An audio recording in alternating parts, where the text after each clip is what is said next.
Hi everyone, it's the 21st of February 2024 and I want to discuss with you aspects of the atmosphere, in particular for fieldwork at Northholm, the idea of a microclimate.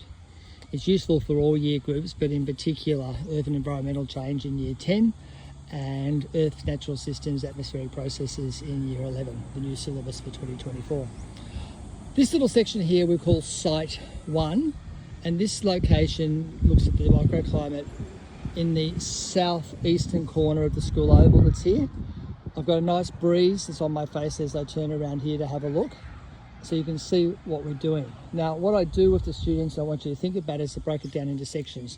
First of all, the temperature. The temperature here is around 24 degrees at the moment, and it's actually quite humid. It's about 80 degrees humidity.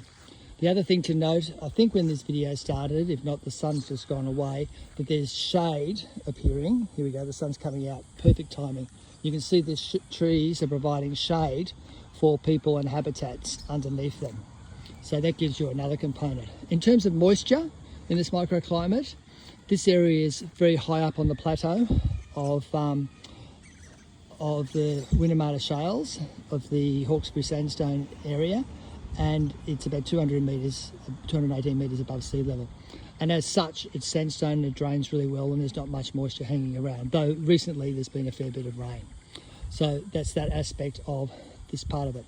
Another thing in terms of animal life, you can hear birds that are here, and if you look closely at different shrubs, you can see there's probably some microorganisms and little insects and bugs and things like that in the soil that's here. This section here is slightly different to 50 metres away on the other side, because this is between the oval, the perimeter of the school, and the road. You saw the cars going by just there. And over here, because the topography, which I haven't talked about, of that microclimate and this one here, is slightly undulating. The one I've just left had an artificial mound that was built. Here, the approach to the topography is just building a couple of retaining walls. We've got sleepers, and not even pine, so they're proper sleepers. Now this section here is much narrower, and you can see the microclimate here is very different. It's picking up the rubbish. I noticed distinctly when I've come into the shade of these little trees here, it's distinctly cooler than where it was before. You can see from a vegetation and fauna perspective, there's a lot more leaf litter from the trees, and it's a lot more dense. And if I was inclined to dig around, I'm sure I'd find considerable life in the gardens just here. So the temperature is, even in that 50 metres, is cooler. I can feel the breeze behind my back.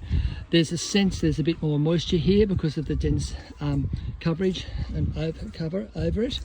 So this is sort of an example of what the microclimate looks like in what I call Site 1 of our little case study we're doing. Okay, that's all from me for the time being. I'll speak to you soon. Bye for now.